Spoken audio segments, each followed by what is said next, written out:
Yai dai dai dai dai dai dai.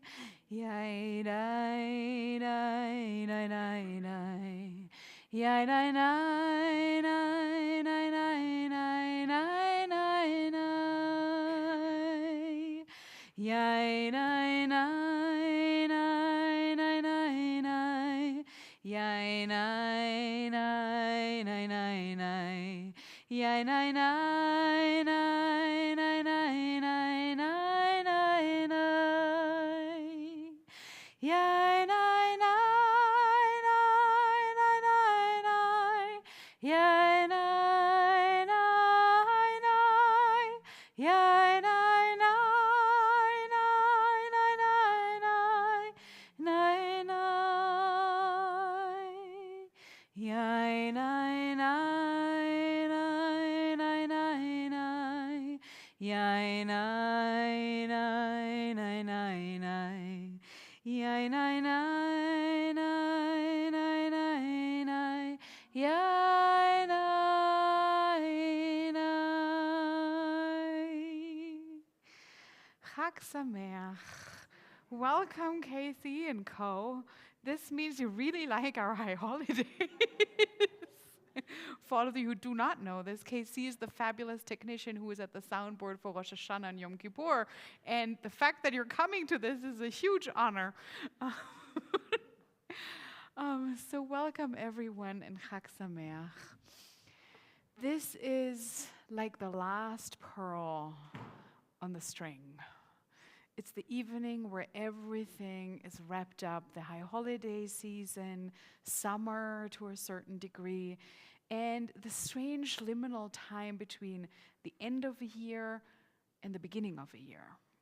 Next Shabbat is Shabbat Bereshit, and I think the person teaching is Bob Wild. Is that true? So it's a huge honor for Bob to start a year of studying. It's a huge honor for me to just bring you the very end read by me and the very beginning read by Jim Nalick of our book. I do want to say a couple of things. I'm going to speak more about Simchat Torah in just a second. I do want to say I'm very proud and grateful to all of you. This was a wild high holiday season with babies on the bima and some things falling through the cracks. And in the middle of all this, all the services happened. We raised over $2,000 at the crop walk yesterday. We had 14 walkers. Both numbers by far exceeded what we had planned for or hoped for, and it means so much to be in this community where in the middle of our holiest season of the year, we actually are still able to do holy work. So I'm proud of us, and I'm grateful especially to Susie and Suzanne, who made this all happen with lots of kicks and lots of care, which was a good mixture. I also want to say, you might see a little less of me in the weeks to come, which is good because I've been here a lot.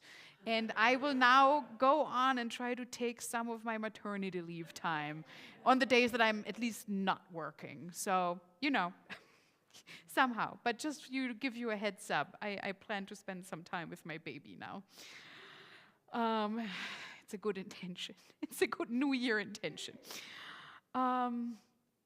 So I wanted to say thank you to all of you. And I wanted to say forgive me for all the little squirks and strange things that happened throughout these days. Richard, don't worry about the fire. Lily and I got this. And I'm really happy to start 5,783 with you tonight in all officiality. So it is my pleasure. I will introduce you Geveret HaTorah, Mrs. Torah. Then I will introduce you Lori Rosalowski, our artist for this year's Simchat Torah concerts and maybe many more, who knows, but at least a lot more concerts. She's amazing. She's a singer, songwriter, pianist, showwoman. She's also a curator of art for other artists and a connector. And every person in Bozeman who knows anything about music knows her. And we're just really excited and honored for you to be here. And you will just blow us away, I know it. And thank you for Lily, who agreed to light the fire with me, and to Trayson, who is behind the soundboard. And we'll have a service, and then we'll have lots of fun and music. And then outside, we will have cocktail made by Sharon, and muffins made by Linda Nalik, who isn't even here, but she made a lot of muffins. And apple juice for the ones who don't want to drink alcohol, bought by Lily just 10 minutes ago. So thank you, thank you, thank you. We are starting on page 52. אשרי יושבי ביתך עוד יהללוך סלה אשרי העם שככה לו אשרי העם שאדוני אלוהיו תהילה לדוד וממך אלוהי המלך בעברך שמך לעולם ועד פותח את ידיך ומשביע לכל חי רצון תהילת אדוני ידבר פיו ויברך כל בשר שם קודשו לעולם ועד ואנחנו נברך יה מעתה ועד עולם הללויה.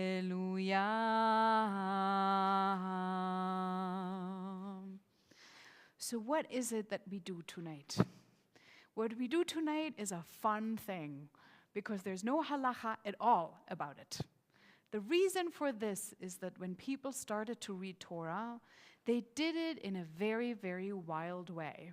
They would open the book, they would start, and every Shabbat they would read a little more. We're in here, you can just like sit here, sit down here. Yeah. Sit here all around, it's good. And so it would happen that one congregation was already in the middle of the book of Exodus. That would be us. We're on a moderate pace. While others were still debating the first word of the book of Bereshit. That's my congregation back home in Brooklyn. And then there were others who really speedy readers. They would already be in the middle of the book of Deuteronomy. And it took a long, long time until the cycle of Torah readings was actually ordered and set, and every Shabbat had its own readings. And the people who achieved this the first were the Jews in Egypt. So it came that when there were visitors from Eretz Israel and from other places in the world, they were intrigued, because what happens if you have an order of things, you have a beginning and an ending. So the Jews in Egypt had a big party that no one else in the Jewish world had. And this party was called Simchat Torah. And this is the day that today Jews all over the world are observing, because today we're all following this very strict reading cycle of 1 year of Torah from beginning to the end. So today is the day when we finish the last book of the Torah and then begin right away at the very ending. It's not a holiday. The only reason that it's celebrated as a holiday in the halachic sense is because the last day of Sukkot is doubled. And if this doesn't make any sense to you, just forget what I just said. But the interesting thing about it is that because it's a little in a liminal space, people could do all kinds of liminal things. For example, a lot of them used their lulav and etrog and set it on fire. So there were huge fires in Simchat Torah all over Europe, and it was fun for the kids, and they were running around, and the rabbis were saying, "What are you doing? Stop doing this. It's not it's not serious enough." But it happened anyways. So we'll have a campfire out there, and I have our lulavs, and first we're going to smash them to the ground because the holiday is over, and then if you want to, you can put them in the fire, and this will officially be the beginning of our year. So, we're doing this, and it's a sacred moment. I put the talitot there. If you want to grab one, you can, because the way we're going to do this is that we're all going to do this together. So we're all somehow are going to touch the Torah, even though maybe not literally, but you will be in connection with the Torah. And we have more talitot here. And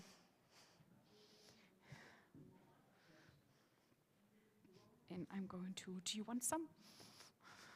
Yes, just jump right in. Okay, perfect. And there are more here. Okay, I'm just going to, wonderful. Okay. And I would love to call up Bill Lazar and Janelle Carino to help me with taking out 2 of our 3 precious companions. Please rise. We're on page 362.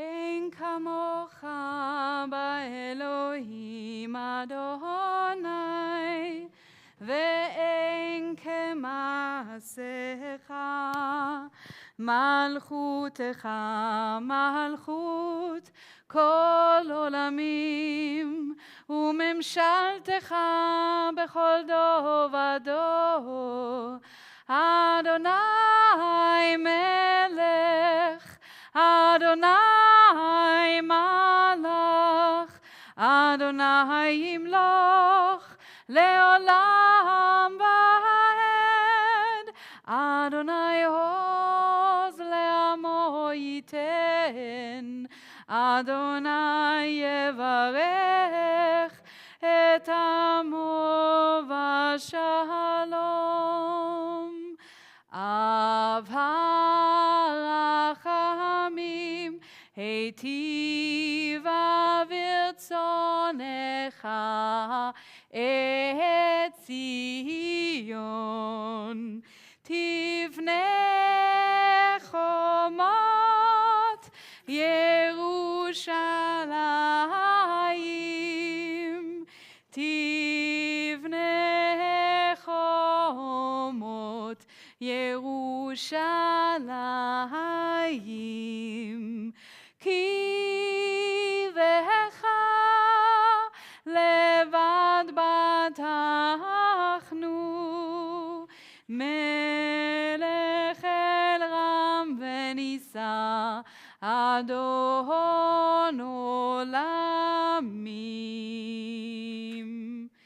ki mitzion tetzeh Torah, ki mitzion, no, Jim is blue, I am white, et Torah, le'amo Yisrael, migdushato, Shema Yisrael, Adonai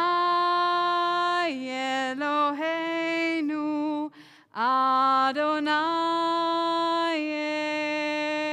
Echad, Shema Yisrael, Adonai Eloheinu, Adonai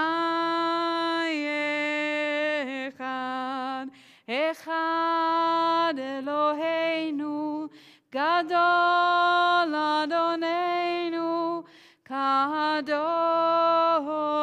Shemo. Echad Eloheinu, Gadol Adonenu, Kadosh Shemo. Gadlul Adonai iti, uneromema Shemo yachdav. Lecha Adonai hagedula, והגבורה והתפארת ולנצח וההוד. כי כל בשמיים ובארץ, כי כל בשמיים ובארץ, לך אדוני המלאכה והמתנשא לכל מראש. על שלושה דברים, על שלושה דברים, על שלושה דברים, העולם עומד. על שלושה דברים, על שלושה דברים, על שלושה דברים, העולם עומד. על התורה ועל העבודה ועל גמילות חסדים. על התורה ועל העבודה ועל גמילות חסדים. So, what I would love for us to do is, Chanel, can you hold on to my shoulder? And Richard, can you stand up and hold on to Chanel's shoulder? And can we make it so that everybody is touching this beginning of the line or this beginning of the line, so that we can all be in touch with the Sefer Torah? Perfect.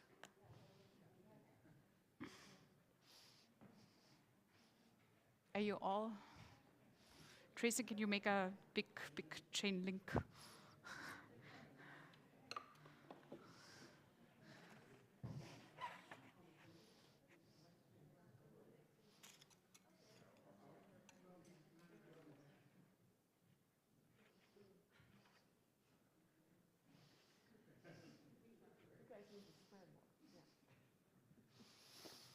All right, Chanel. Now take one hand and hold this up and maybe show it to as many people as possible. No, the blessing. Okay, perfect. So we're going to say the blessing, all of us together, for the last 3 verses of the final book of the Torah. 1, 2, 3. Baruch et Adonai. Baruch Adonai hamvorach leolam vaed.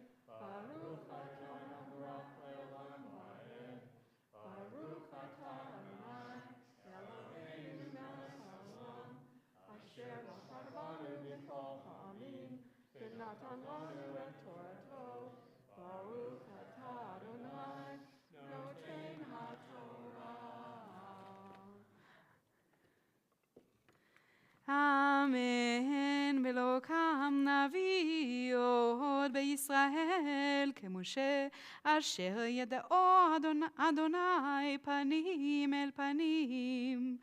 לכל האותות והמופתים אשר שלחו אדוני לעשות בארץ מצרים, לפרעה ולכל עבדיו ולכל ארצו, ולכל היד החזקה ולכל המורא הגדול אשר עשה משה לעיני כל ישראל.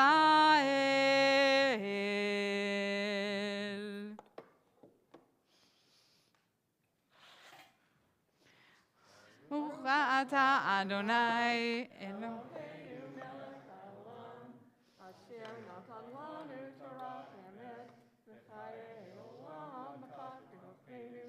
ברוך אתה אדוני נותן התורה. Amen. Please be seated. And I am happily sharing with you that by doing this, you have all become married to the Torah. Because the person that gets the last aliyah of the Torah section is called Chatan Torah, which is the groom of Torah. So you have committed to something, willingly or unwillingly, at this very moment. The reason I did this is that this book is only alive if we read it. It's a very moving thought that if there are no Jews taking out these scrolls, they're just standing there and they become unimportant. It is a gift. We like to think it's a gift from God. On the other hand, if we don't make use of it, it's just a scroll of parchment with words on it that no one knows. So on this notion, I was looking for something that I didn't find. It's an old poem by Chernychovsky about people who study Torah. But I found a contemporary poem by Judith Price. Listen, can you hear me? I'm the Torah, unraveling the holidays of the Jewish people. I celebrate the warmth of candles on Shabbat, the sweetness of honey on Rosh Hashanah, the quiet of remembering mistakes on Yom Kippur, the joy of sharing Sukkot, the pride of learning Torah on Shavuot. I am the Torah, unraveling the laws of the Jewish people. I teach love and respect for parents, honesty and kindness to friends, sharing with others, keeping Shabbat holy, using words and deeds that help and heal, praying to one God for peace. Everywhere I am the Torah, unraveling the stories of the Jewish people. I speak of the love of Abraham and Sarah, the trust of Isaac, the courage of Ruth, the wisdom of Solomon, the guidance of Moses, the strength of David. Listen, do you hear me? I am your Torah.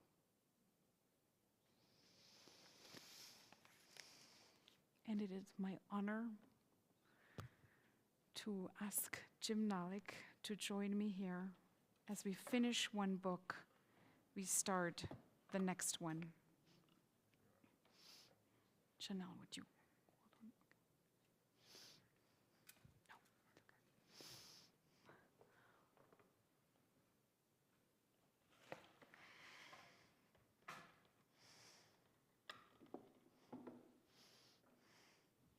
And I want to call up Lori Rosalowski. You're musical. Nothing can go wrong. Thank you for joining us in your own very special ways. Do you want to have a talit? Pardon me? Do you want Yes, this, one of I do, these? But it's okay. I mean, I'll borrow my friends. Oh.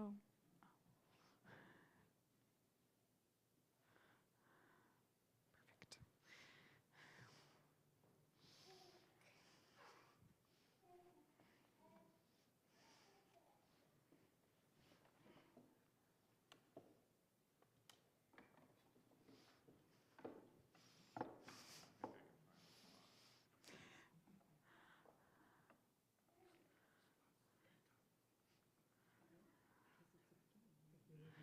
Yes, the very, very top, the first word.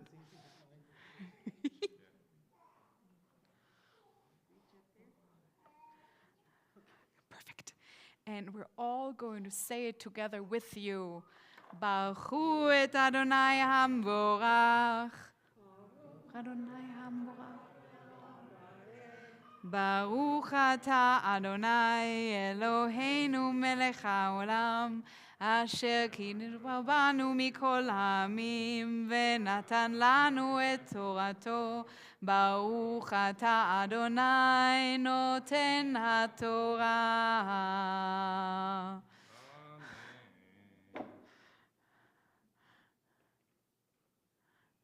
Bereshit bara Elohim et hashamayim ve'et haaretz. V'haaretz hata tohu vavohu ve'hoshech al pnei Hamayim. Tahom,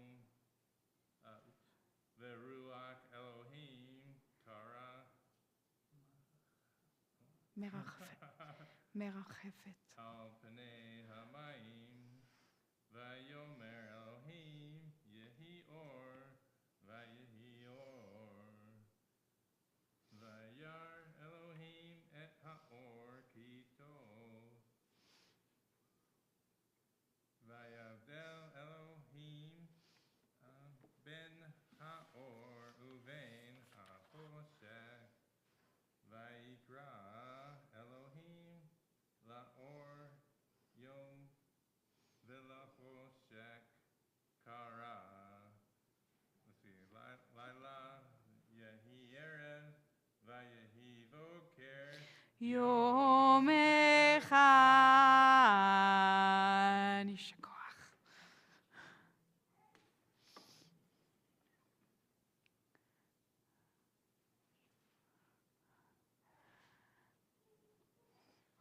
Baruch atah Adonai Eloheinu melech haolam asher natan lanu torat emet v'chayei olam nata betochenu. Baruch atah Adonai noten haTorah. And to everyone for whom this was the first time of hearing a Torah reading, or the first time being called up to the Torah, or the first time stepping into a synagogue because you're just here to hear Lori sing, this was your moment. Welcome, and to all the good beginnings. Please rise. We are on page 370 in honor of the Torah. And it is my honor to acknowledge that Billy is going to lift up one Torah scroll, which is exceedingly heavy, on the right side. And Richard, who is left-handed, practically, I did this on purpose when I chose my Gabaim, is going to lift the Torah scroll that has all the weight on its left side. And Janelle and I, we're going to be like football players, standing on both sides, trying to prevent anything horrible.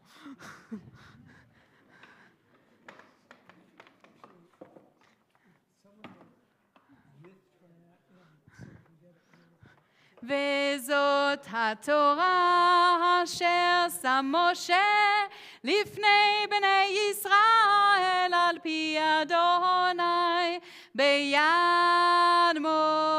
משה.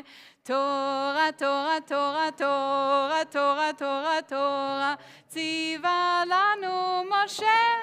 Torah, Torah, Torah, Torah, Torah, Torah, Torah, ציווה לנו משה. Torah, Torah, Torah, Torah, Torah, ציווה לנו משה. Torah, Torah, Torah, Torah, Torah, ציווה לנו משה.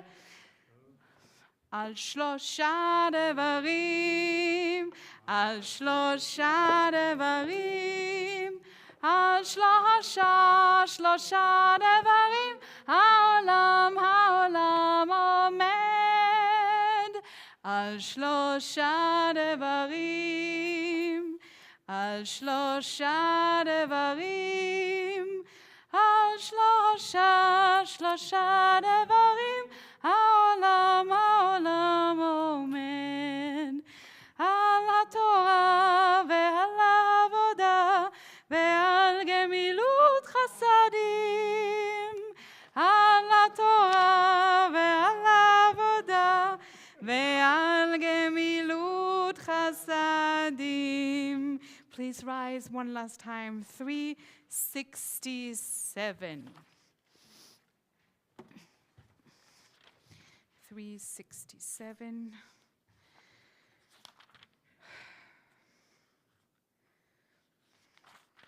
Absolutely not 367. Sorry.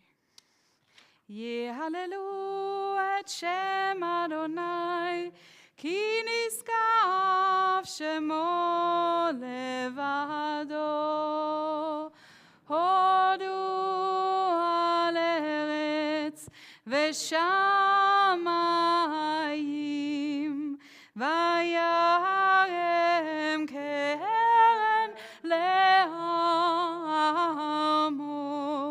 תהילה לכל חסידיו, לבני ישראל עם קרובו. הללויה, הללויה. כי לקח טוב נתתי לכם, תורתי אל תעזובו. עץ חיים היא, למה חזיקים בה, ותומכיה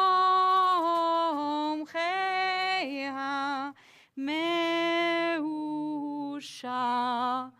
דרכיה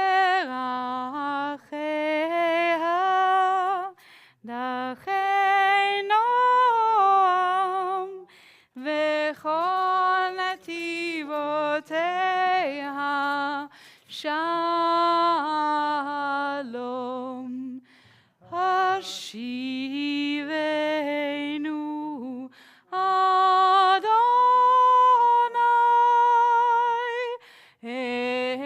אליך ונשובה.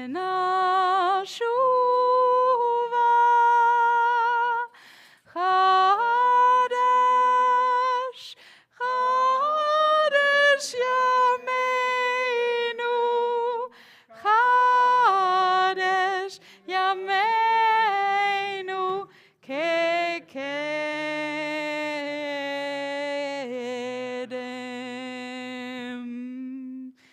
יישר כוח. חג שמח. Please be seated. You may keep your talitot on just to feel the Yiddishkeit a little bit more as we're heading into this concert. Or if this feels sacrilegious, then, you're also welcome to fold it up. And please don't put it on the floor, but find another place for it to rest. And with this, I'm handing over to Lori Rosalowski. Thank you for filling our synagogue with everything you bring, the wits and the music and the whimsicalness. Thank you, thank you, thank you.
I'm on.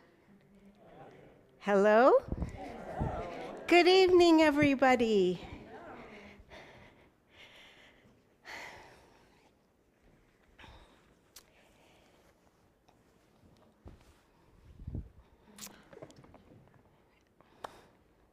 And we begin.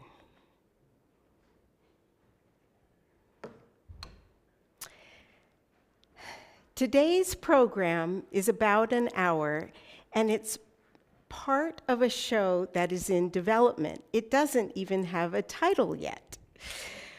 Lori will play all the characters, the narrator, all the music, and anyone else who shows up. This is a story about family connection during and after life. It's a story of discovery and legacy. You will meet Lori's mom, Eve Simon, her dad, Ernie Simon, her younger sister, Renee, and her older sister, Carol, her aunt and uncle, and a few other people as well. Our story begins at Lori's parents' home in Phoenix, Arizona. Lori has returned to her parents' home to celebrate her mother's 90th birthday.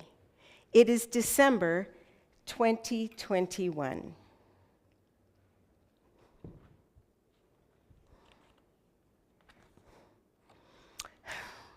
My memory is so terrible, I changed my password to incorrect.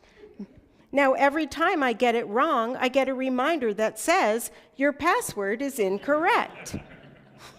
Happy 90th, Eve. At least you still use a computer. Love, Bobby. For once, I'd like my medication to say, caution, may cause extreme sexiness. Happy birthday anyway. Love, Ruth. Well, this is the card I'm going to give to my mom at her birthday dinner.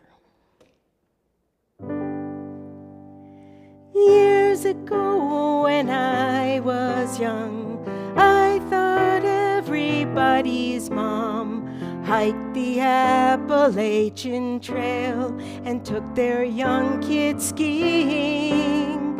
When my best friend had a date, I sat by the phone to wait. Your arms kept me company. You were my favorite being. And now we congregate to celebrate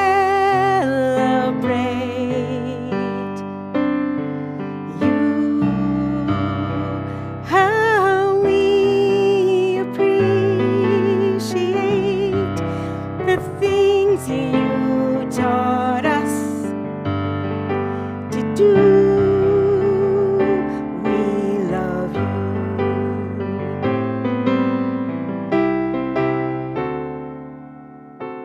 Then when I became a mom, I was tired but I was calm. I just followed what you'd done. You didn't make it seem hard. Now my kids have flown the nest. Every day I know I'm blessed. When I have a thought to share, I don't have to look far. So now we congregate to celebrate you. How we appreciate the things you taught us to do. We love you.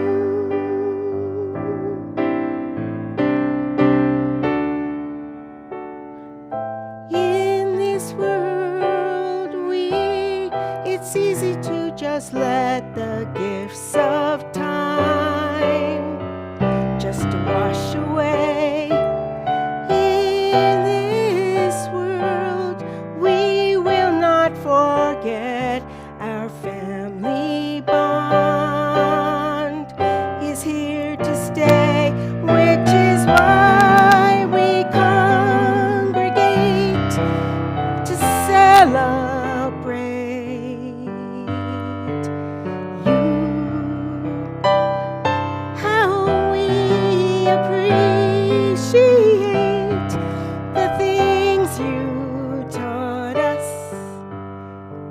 to do.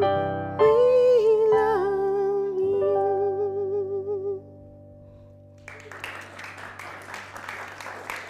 you.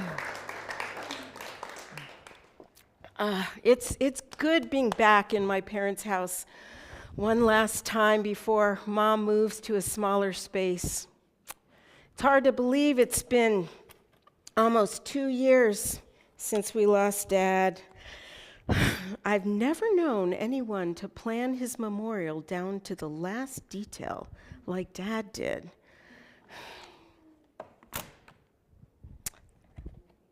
Yep. Here's the binder with everything organized. Dad, look how quickly I found the binder. It was always a point of pride how quickly he could find what he was looking for. Here we have it, Ernie's memorial. You know, about 6 years ago, it was just our normal daily phone call, and he called me up and he started reciting the exact order of his memorial service. The music, the speakers, first Carol, then me, then Renee, then Aaron Scholar from the Bureau of Jewish Education, then anyone else who chose to speak, then the closing music, and then the reception. And he got to the reception and he said, there will be food and drinks, and then he paused and he said, well, I guess I don't have to plan the food and drinks because I won't be there. I think he chuckled. Did he chuckle? I hope he chuckled. But it's so ironic because he didn't get any of this, just a small Zoom thing because of the pandemic. He even wrote his own obituary before it became trendy. And right at the top, it said, Ernest Robert Simon, M.D., June 24th, 1929, dash, and a space.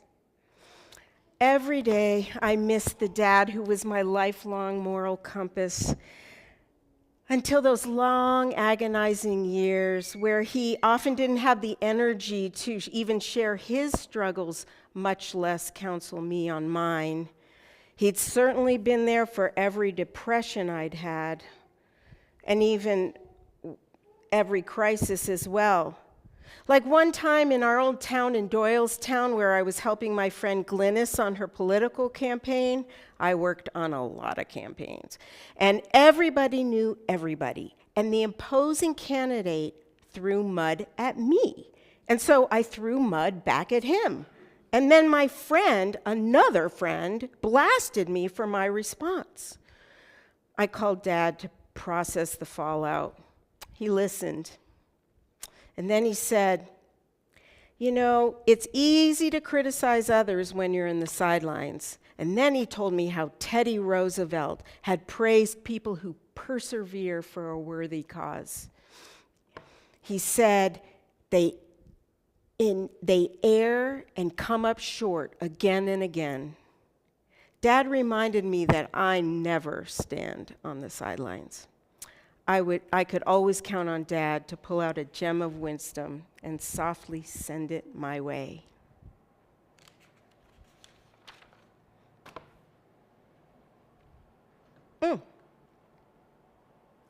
Hey, Renee, how are you?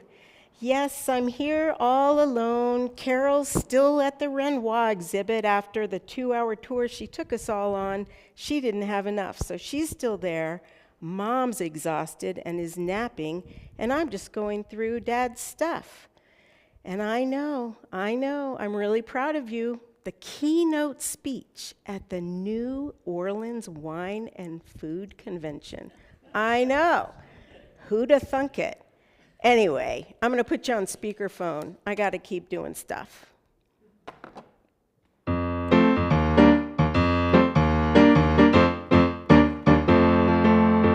Merlot, Bordeaux, Pinot Grigio, to me they're the same. But with your eyes closed, your nose knows them all by name. You prove that in Barcelona, and when we meet up in Arizona, no one's quite like you. Chronologically, you'll always bring up the rear. But in juggling 2 kids and a job, you're premier. Your life hasn't been so easy. A twister'll hit you, you'll say, it's breezy. No one's quite like you. And yet, when we were young, I pushed you off of the bottom rung, but you stole my journal and half of my room. You grew so fast that by age 8, I had to wear your hand-me-ups. That was great. My wicked, not-so-little sister, minus the broom.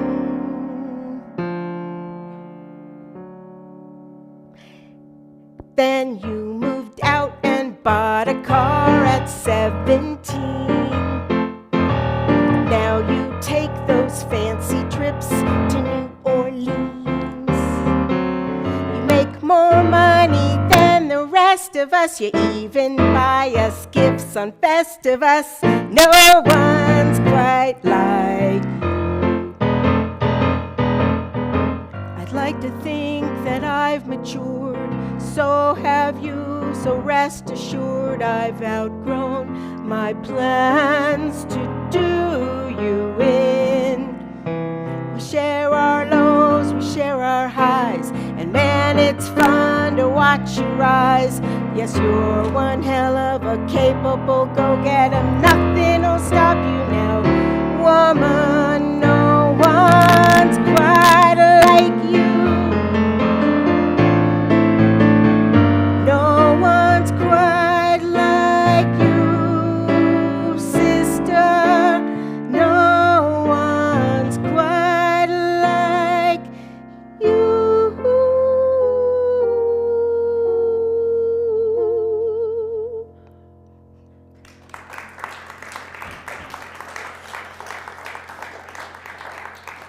Bring me back some Manischewitz. Bye.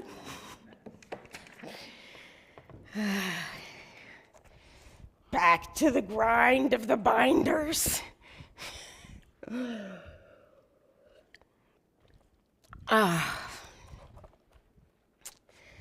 Here we have it. Color-coded tabs. Table of contents. A list of autographed books, medical books, rare books. Every time each of us visited, before we could even drop our suitcases, Dad would say, "Can I have 5 minutes with each of you to show you the books and files that are important for you girls to keep and the ones that you can toss? And you should write down who wants what, because it's got to be fair and I don't want any squabbling." Every single time. It got to the point where I said, "Dad, could we just kind of live now and talk about the afterlife later, so to speak?" What Dad didn't fully appreciate is what my sisters and I really wanted to pass on were his values more than his valuables. Nonetheless, now his compulsive organizing is something I'm really grateful for, especially that Mom is downsizing. So many friends have to deal with attics full of crap when their parents downsize or die.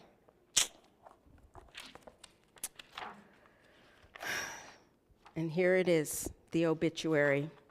It begins, Ernest Robert Simon, MD, noted hematologist and medical ethicist and discoverer that adenine could double the shelf life of donated blood to 6 weeks, passed away on January 13th, 2020. His life was rich in love of family and service to the medical profession. And it goes on, and the last sentence is, Dr. Simon's central philosophy of life was, be kind. Well, that part I knew for sure. But I'm ashamed to say I didn't know much about the adenine discovery. He certainly didn't walk around trumpeting that his work led to the doubling of shelf life of blood. Look at this. A Xerox copy of the letter he wrote Cody, our son. Dearest Cody, your parents sent me pictures of you testing your wind tunnel for your 11th grade science fair project. Perhaps you know that in 1961, the year your mom was born, my research interest was how to extend the shelf life of blood.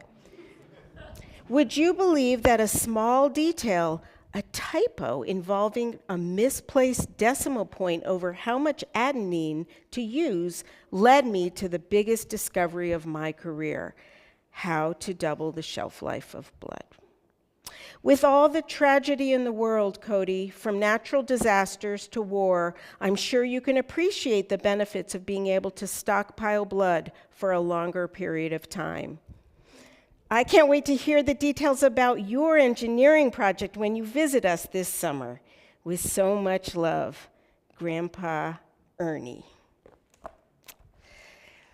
You know, Dad not so secretly wanted at least some of his grandkids to consider a career in medicine. He considered becoming a surgeon rather than a hematologist. But he realized that as a surgeon, you've got to stand all day, and he had a terrible back. So he ruled that out. And there was a little desk in the lab in the hematology lab that was available for him to use. Random way to make a career choice, especially for someone like Dad. You know, we often have no way of knowing how those little things in life are going to make a big difference. Sometimes you never get to even find out. Like one time, I remember I was really depressed, and I was shopping at a Safeway somewhere, and I was wearing a scarf, and the cashier noticed my scarf and gave me a compliment, and that meant I was noticed, and that made me feel good, and somehow that got me through another difficult day. And she'll never know what a wonderful impact she had on me. And another time, Mark and I were on a bike trip in the Canadian Rockies to the Great Divide, and I was expecting the Grand Canyon. I mean, wouldn't everyone expect something pretty grand when you're heading to a Great Divide? Well, it turned out to be just a tiny stream. You know, with my dad and his career, it was just a desk in the hematology lab that sort of paved the way for his career. And for me, it's not my career, but it's how I am. That tiny rock in the stream of the Great Divide reminds me how what I say and what I do can have huge ripple effects.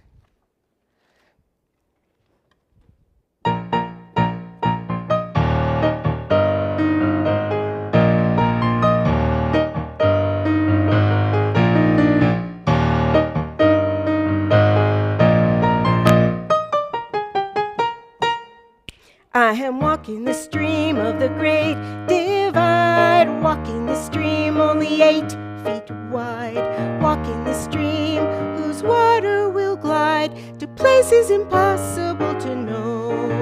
I am standing on the rock of the Great Divide, standing on the rock only 1 foot wide, standing on the rock whose edges decide which way to make the water flow. Will it travel west or east? Will it bathe the land or be released? The smallest things determine fate. The smallest things I appreciate.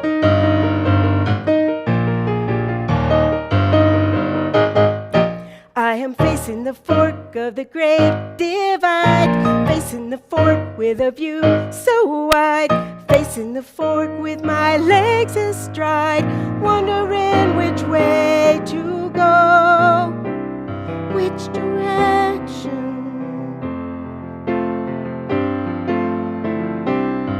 which direction would be best.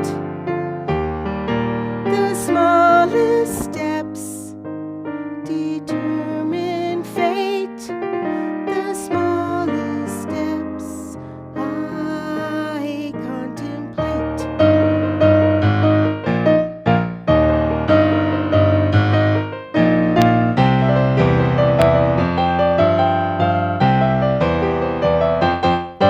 But now it's just me at the great divide. Somewhere down the middle, I'm choosing a side. Turning my back on the path not tried. Heading down a one-way, heading down that road.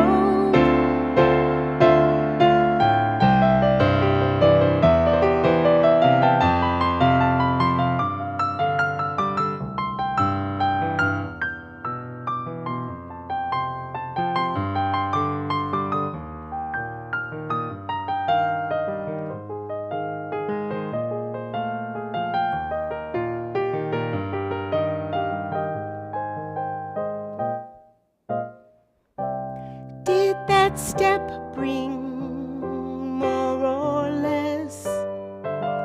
Years from now I will make a guess. The smallest things determine fate.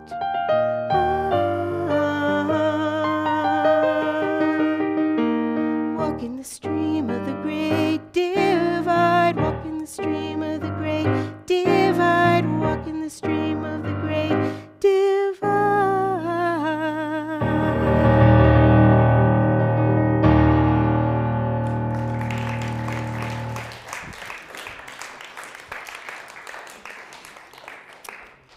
Where is Carol? She must be doing another museum. It's okay. I love her enthusiasm. I'm sure I can get all this done by myself, no problem.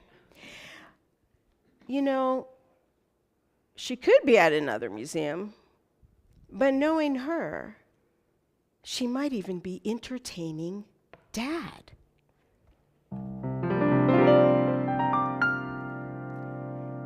If heaven has an application form,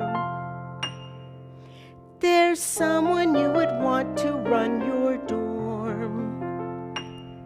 She'd make your afterlife so nice and free of strife. You wonder, could this really be the norm? She helps so many people on this earth. Bill Gates has just a fraction of her worth. But if you blink an eye, you'll miss her dashing by, because she's not stopped moving since her birth.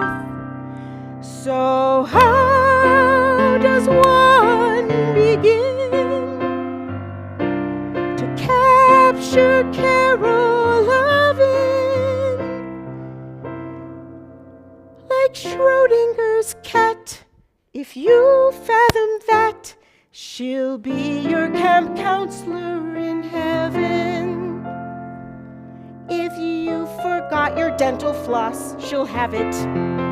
Explore the Southern Cross, she'll photograph it. Your family down below will know you're on the go, because new abode has her to staff it. You'll flit with her to cosmic coliseums, then soar above celestial museums. Your wings will be so tired, you'll remember you've expired. But Carol will go on and carpe diem. So how does one begin to capture Carol loving? You won't get must rest despite your request, if she's your camp counselor in heaven. She's here and she's there. You'll have nary a care. If she's your camp counselor, perhaps you'll pronounce her your favorite camp counselor in heaven.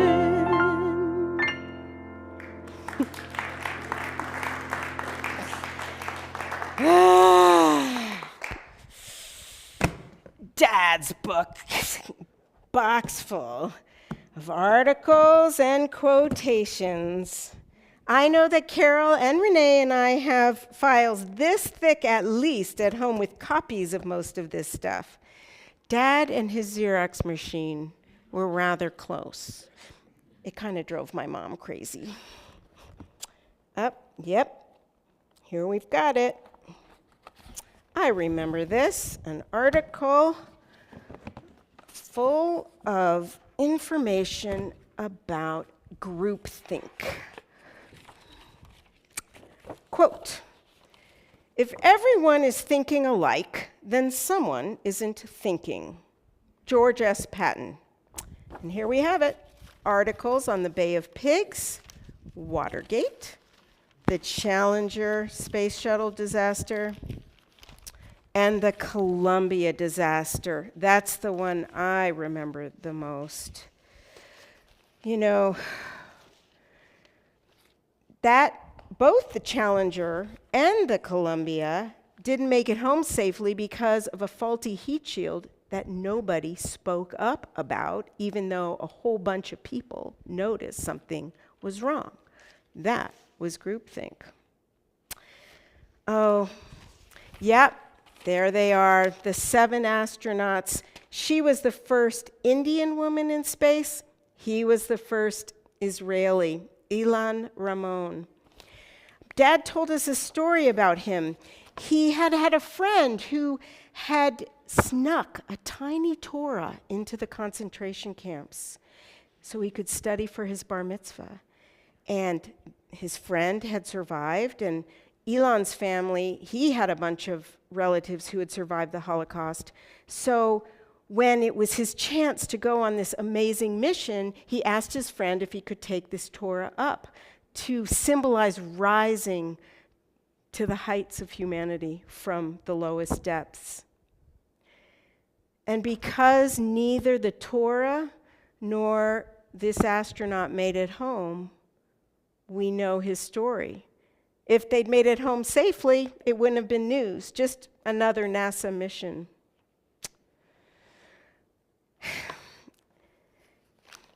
And this article talks, yes, I remember this.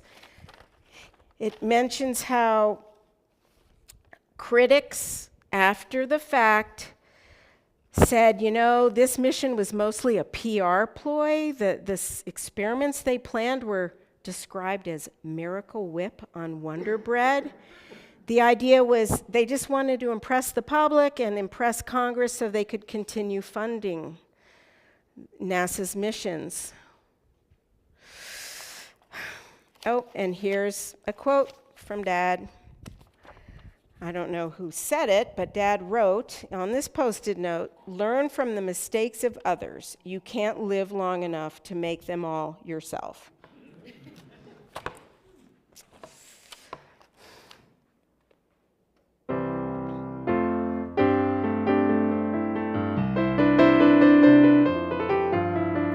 Once were 7 astronauts from all around the world. One hoped to fly above the sky ever since she was a girl. I hadn't even heard of them till their ship burst into flame. Despite their worth, while on this earth, it's in death that they found fame.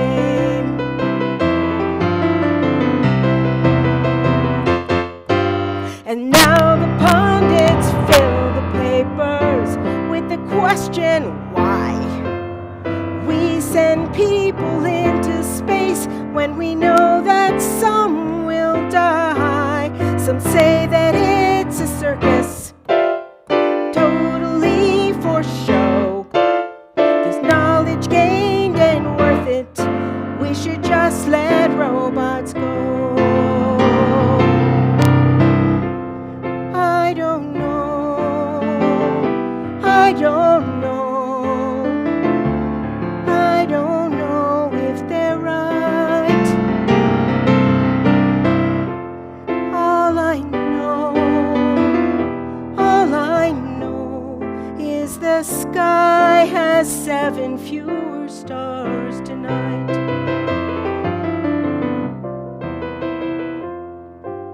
They were the best and brightest, reaching for the dream, to kiss the corners of the sky, to straddle a moonbeam. Some say the dream's an ember, just a dying glow, but others say it's the final place for the human race to go. I don't know. I don't know. I don't know who is right. All I know is the sky has 7 fewer stars tonight. I don't know. I don't know.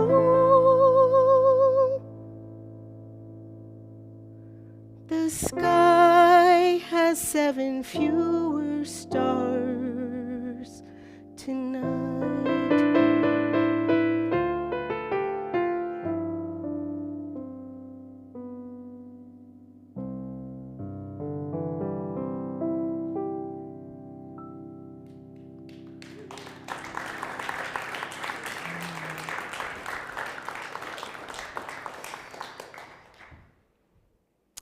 Hi, Aunt Melanie. Oh, so great to hear from you. Thanks for calling. I'm sure you're calling for Mom's birthday, but she's napping, and Carol's out, and Renee couldn't make it. But we're having a great time. What? He did? Oh my gosh. Uncle Peter died? Oh my gosh. Right before his only sibling's birthday. Oh. You were all there. It was peaceful. Okay. The memorial is Wednesday? Okay. I'll figure it out. I'll get there. I'll get there somehow. Thanks. Love you. Bye, Aunt Melanie. Bye. Wow. Well, 93 years. It's a good long life. Yet his whole life, Uncle Peter feared death. I guess when you escape Nazi Germany as a little kid with your sister in tow, you'll be damned if you're going to let anything else take you out. But right before his own sister's birthday, I've got to get to the memorial. I know exactly what I'll do for the tribute. He wrote me letters when I was in Costa Rica for my semester abroad in 1982. And I bet they're here because Mom and Dad kept everything. And because of Dad, I can find them.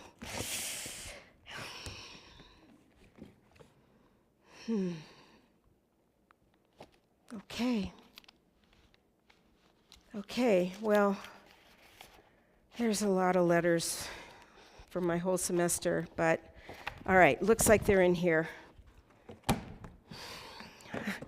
I'll read them later.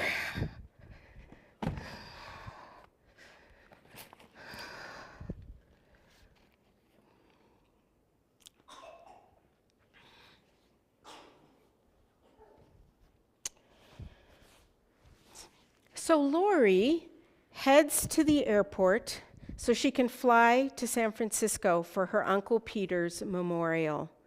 Like everyone else, she has to go through security. And it seems to be taking a long time today. The TSA agent seems to be going through everybody's stuff. So Lori has time to look and plan for her uncle's tribute.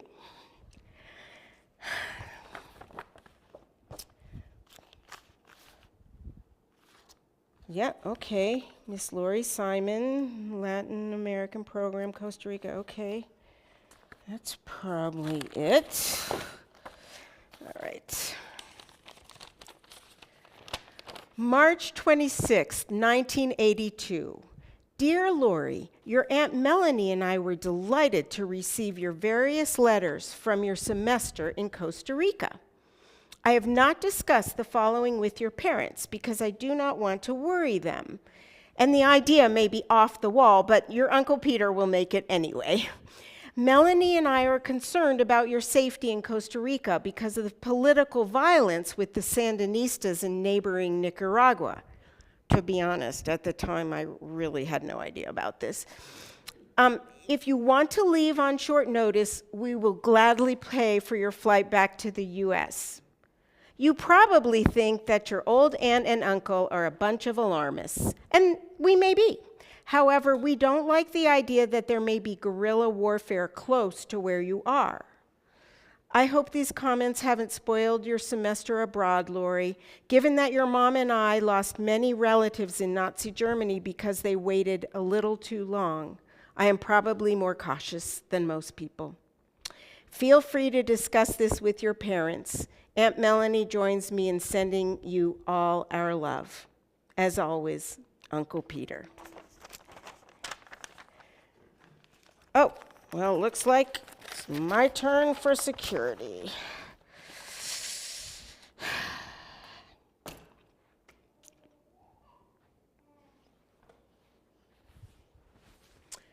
The TSA agent takes Lori's suitcase through the scanner while she goes through the normal body scanner and seems to be spending an extraordinary amount of time checking the contents.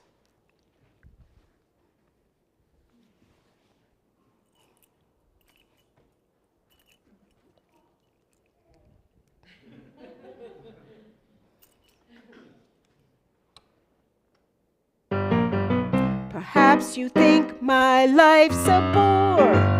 Underneath this uniform, it appears I just stand here for 8 hours a day or more, wasting everybody's time while you stand in another line, so I can see if wheelchaired widows should be allowed to fly. You dutifully remove your shoes, your coat and your belt buckle. Display your Ziploc bag for me as if I had brass knuckles. My X-ray probes your toiletries, your Polaroid, your Chevy keys. Such a opportunity for my hands to seize. What's inside your Samsonite? The price is absolutely right. Hope you don't need on your flight. What's inside your Samsonite? Let's analyze your character by what you carry on. Pierre Cardin, I'm such a fan. Where did you buy that hot pink thong? Ooh, just my size. Etienne Aignet, my favorite shoes. Copper tone, that's what I use. Letters from your foreign boyfriend. Tonight I will peruse. What's inside your Samsonite? The price is absolutely right. Hope you don't need after your flight. What's inside your Samsonite? Ever since I joined the TSA, I haven't set foot inside Tarshay. You see, some of your travel gear becomes my little souvenir, proof of my acquiring mind, so folks can fly without fear. Tonight, in my easy chair, I'll clip my nails, let down my hair, drink your Perrier without a care, and contemplate what to wear from what's inside your Samsonite. The price is absolutely right. I'll never lose my appetite for what's inside. Sorry, Delilah, you frequent flyer. I've been inside your Samsonite.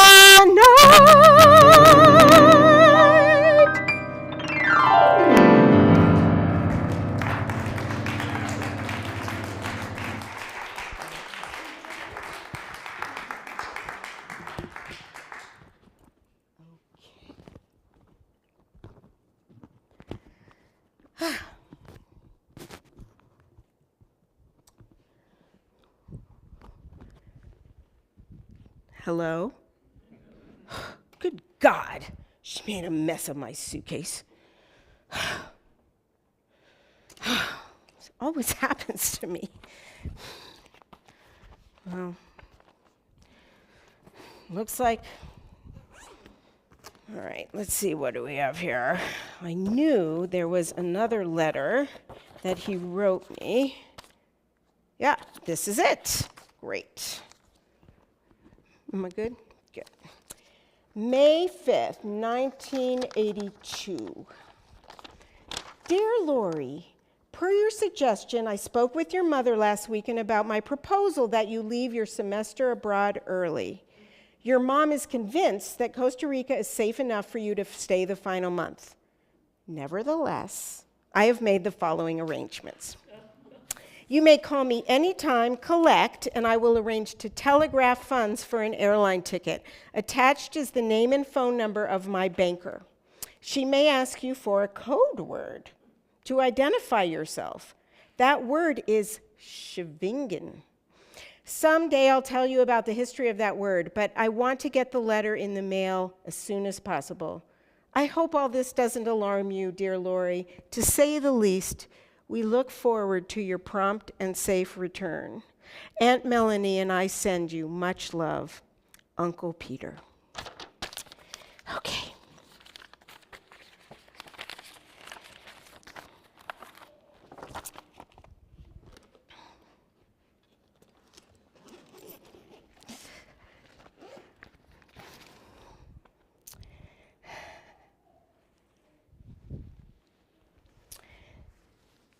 So Lori flies to San Francisco to attend the memorial of her Uncle Peter. The service is held in the sanctuary of Congregation Emmanuel. It is early January 2022.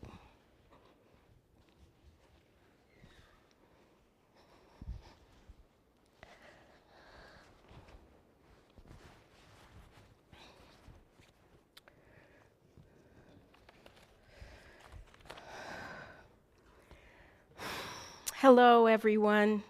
My name is Lori Simon Rosalowski.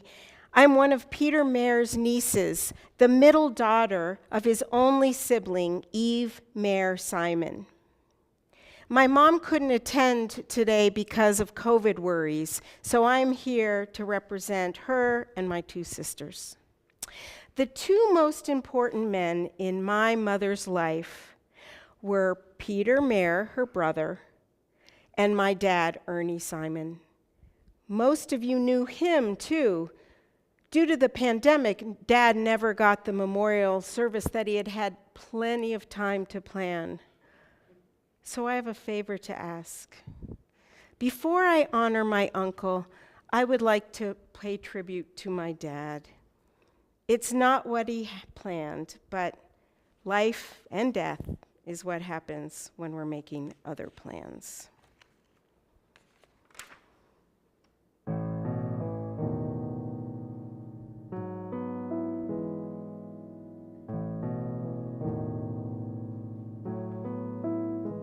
When once I erred and paid the price, you gently shared your sage advice, a masterpiece both tender and concise and precise. And when my mind took leave of me, you helped me find my sanity, your heart a reservoir of empathy, just for me. And so I practiced through the years to have your eyes, to have your ears, to drink your words till they were mine, just like you spoke them at the other end of the line.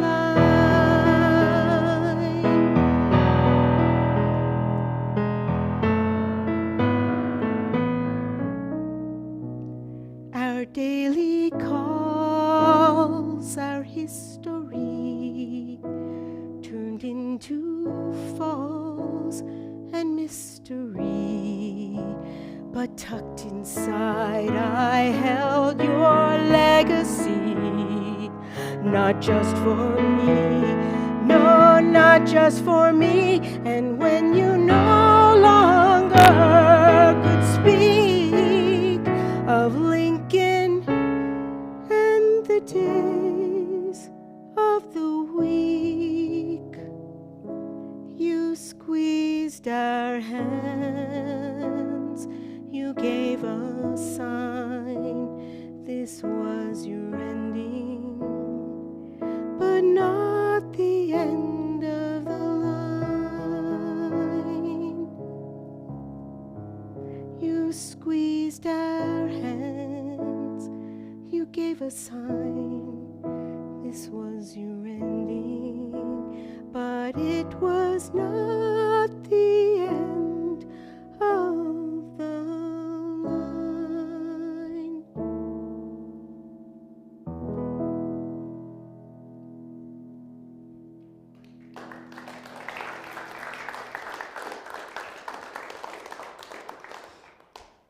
And now, the reason that we are here today is to honor Peter K. Mayer. My mom, Eve, asked me to share 3 very short anecdotes about him. When she was 6 and he was only 9, he took her out of Nazi Germany without their parents to Belgium. He's been her guardian angel for her whole life. When their family moved to San Francisco as young adults, Eve was a bit scared to drive. Peter bravely took out his 1938 stick shift and taught her to drive on those San Francisco hills.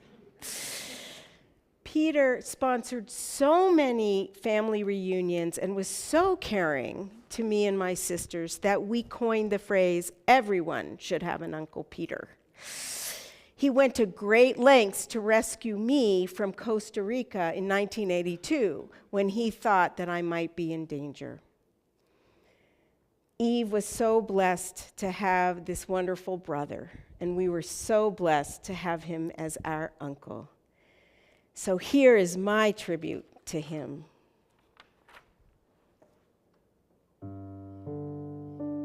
I tried to write a sonnet, but the words just wouldn't flow.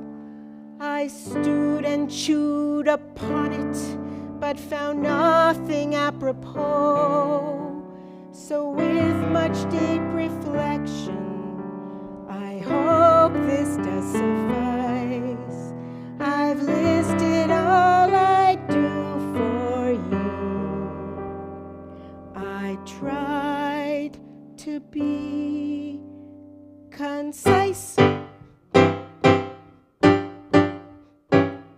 I'd bungee from the Brooklyn Bridge, jump rope in a canoe.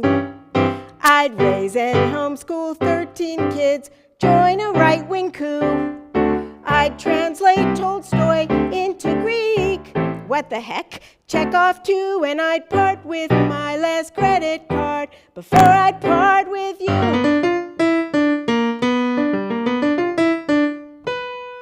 I'd swear off coffee for an hour, walk to Kathmandu, become a telemarketer, kill a caribou.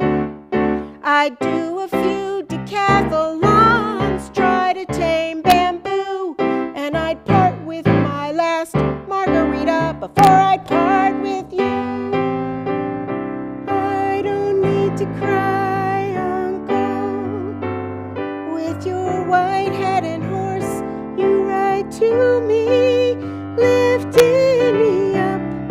You take me to higher ground, with calm and grace, of course, so naturally. I'd hike Death Valley in July, feed lions in the zoo. I'd sign up for the Russian army, brush my teeth with super glue, mix milk and meat on Yom Kippur. Scratch that, no can do. But I'd part with my last chocolate bar before I'd part with you. I'd take a spin with Mark Andretti, wear a wig of wet spaghetti, get all my fiber from confetti, eat jalapenos till I'm sweaty, give up listening to Tom Petty, cut my hair with a machete, walk to Iceland in a teddy, and run up Everest in stiletti. There's so much I would do before I part with you.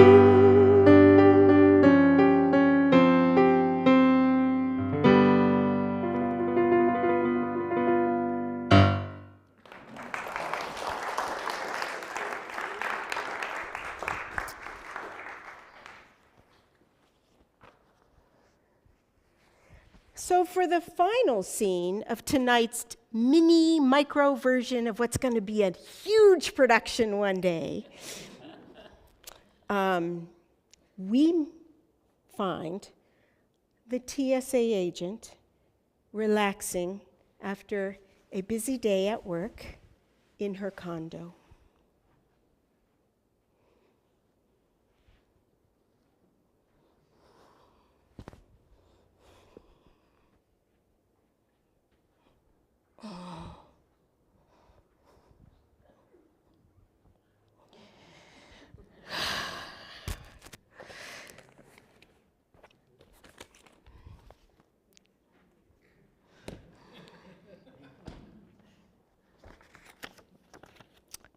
What is this?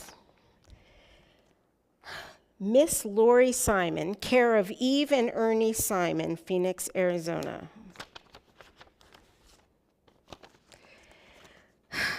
June 1st, 1982. Dear Lori, I imagine you are leaving Costa Rica any day now, so I'm mailing this letter to your parents' house. We are relieved that you felt it unnecessary to make a hasty departure. I thought you'd enjoy knowing the history of the code word I gave you. Code word. The actual word was meant to say Scheveningen, not Scheveningen. I had a typo in my hastily drafted letter to you a few weeks ago. When your mom and I escaped as young kids, We stayed at an orphanage near this town, which was a seaside resort. This was the first stop on our journey to escape the Nazis. But the name of this town was also used as a code word during the war. Germans pronounce it like Scheveningen, but Dutch speakers say Scheveningen. So this code word was a way to suss out German spies. I was pretty sure you didn't know anything about the word, and I doubted anyone to whom you were saying the word would either. So I didn't bother to tell you how to pronounce the word, should you have needed it. And I'm glad you didn't. With so much love, Uncle Peter. The end.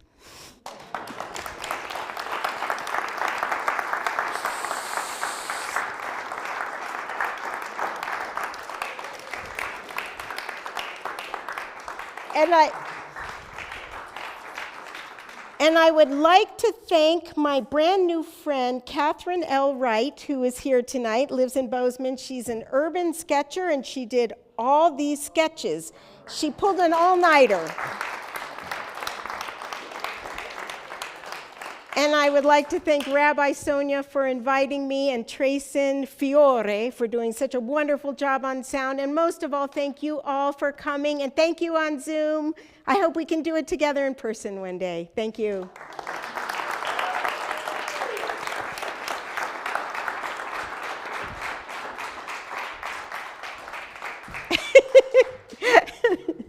Thank you so much, Lori, for being with us. And thank you for everyone who came from my congregants and all the guests. It's amazing to have this kind of storytelling and teaching and sharing and art in this synagogue. It's not a first, but it's the first in a row. So this is specifically for my congregants. Maybe you noticed in the newsletter there's a news section. I just wanted to look up the headline, but I forgot it. It's something smart that I thought about, something about like teaching and learning and sharing and family. And you're the first, Lori, the first of all the Jews of Bozeman who come here and tell their story and share their art. And it's been magical. Thank you. Well, thank you for inviting me. I do want to say the next of these events is on October 6th.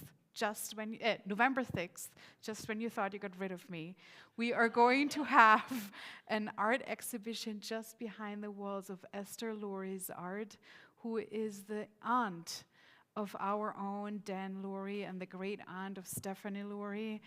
And we're going to have a vernissage here, which is an art opening on November 6th with lots of bubbly cider and lots of telling of Dan and his daughter Stephanie about their family's history, his aunt, who was a famous ghetto artist, and maybe also just a little bit about a great-great-great-great-grandfather by the name of Yitzhak Luria, who maybe says to some people something, and to others nothing, and that is fine too. So I am excited for 5,783, because I hope we will have a lot of this. Sharing and telling and teaching and art. So Happy New Year. I brought all the alcohol and apple juice and muffins outside. I didn't bring the glasses yet because that would have made noise. So, so join us outside. The fire is burning.